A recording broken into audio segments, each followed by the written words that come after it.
parti pour Vous avez la parole avec Félix Mathieu. Alors Félix, vous allez revenir sur la panne informatique qui a paralysé des aéroports, des gares, des bourses, des chaînes de télévision ou encore des banques dans le monde entier aujourd'hui. Tout ça à cause d'une raison, d'une seule cause, une mise à jour d'un logiciel partenaire de Windows, mise à jour qui ne s'est pas passée comme prévu, de toute évidence, et qui donc a fait planter tous les logiciels de travail utilisés dans tous ces secteurs.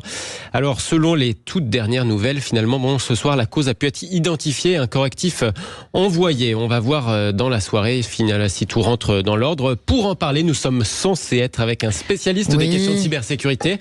On essaye de le joindre. Le fondateur du site zatas.com, Damien Bancal. Bon, visiblement, là, c'est Bancal. Je crois que je te viens de la faire.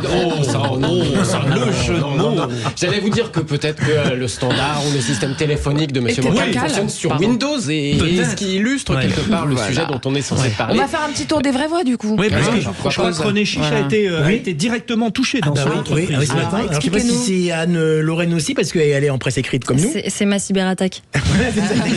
Mais ce matin, en plus, ça tombait très mal, nous, parce que nous étions en bouclage. Et vous savez, maintenant, on envoie par les fichiers à l'imprimeur. Et pendant 2 heures... Par email, vous voulez dire? Oui, des petits fichiers pour l'imprimeur maintenant. Et pendant 2 heures, on était, mais vraiment carrément bloqué de tout, quoi. Et, bon, ça s'est passé au bout de 2 heures. Mais pour revenir à ce dossier, justement à ce sujet, ça montre quand même la grande dépendance qu'on a tous en France et même en Europe par rapport à ces géants américains. J'ai envie de dire mondialement. Ah oui, non, bien sûr. Mais là, comme on est à Paris, en France, c'est c'est vrai.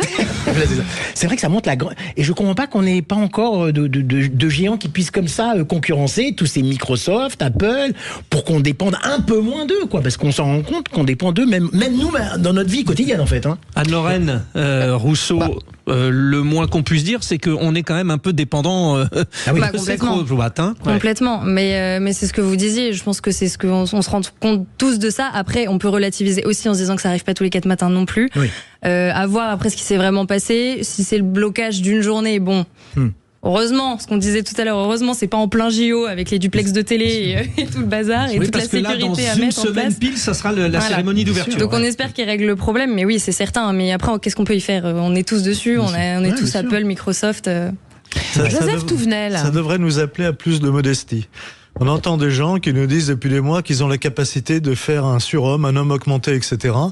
Et on voit qu'on construit des systèmes d'une très très grande fragilité. Ça peut être un problème humain, nous dit-on, ça peut être une attaque, mais imaginez si nous sommes privés d'énergie, privés d'électricité, tout s'arrête. C'est-à-dire que notre société très moderne est une des sociétés les plus d'une fragilité comme on l'a jamais connue. Oui. Jamais. Et alors, par contre, on a l'impression qu'il n'y a pas de plan B.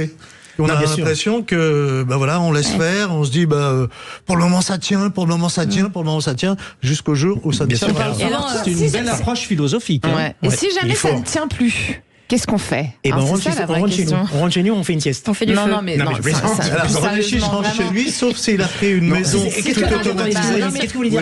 La question, c'est tout d'un coup, si notre smartphone ne marche plus, si la télé ne marche plus, si Internet ne marche plus dans le monde, que va-t-il se passer, quoi? C'est une très bonne question à laquelle, franchement, à laquelle je peux pas répondre. Mais c'est vrai qu'on est tellement dépendant. C'est marrant parce que quand on ne vous demande pas de parler, vous coupez la parole. Mais quand on vous pose la question, cette question est compliquée. Ça va bien au-delà de ça, ça va au-delà des téléphones, des télévisions, ça veut dire qu'il n'y a plus de distribution d'eau, par exemple. Voilà. Parce que tout est automatisé. Ah oui, c'est vrai ça. Et oui, ça veut dire que vous ne pouvez plus appeler les hôpitaux, ça veut dire que les hôpitaux ne peuvent plus gérer les lits dans les hôpitaux. Vous voyez jusqu'où ça va? Plan B. Ah oui, d'accord. On parle souvent du nucléaire.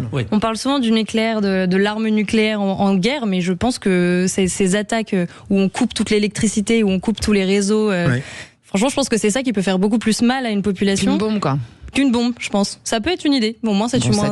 Ça tue moins, mais ça met en grande difficulté. Par contre, il paraît que cette panne va coûter une fortune à Microsoft, même s'ils ont les moyens. Ça va coûter une fortune. Tu sais qu'en 2021, lorsqu'il y a eu une grosse panne Facebook, il y a eu une grosse panne sur Facebook Meta. Même là récemment, sur Instagram. Et en 2021, ça leur a coûté 6 à 7 milliards à rembourser. Vous savez, tous les gens qui avaient été toutes les entreprises qui avaient été touchées. Bon, a priori, ils ont les budgets, on va pas Ils ont les budgets. On s'aperçoit que tout ça est un peu bancal, donc tout à fait. Donc nous ne l'avons pas vu. Vous l'aurez refait. Les vraies voix sont tellement experts de tout. Allez, vous restez avec nous. Le tour de table de l'actu des vraies voix, c'est dans pas longtemps. 08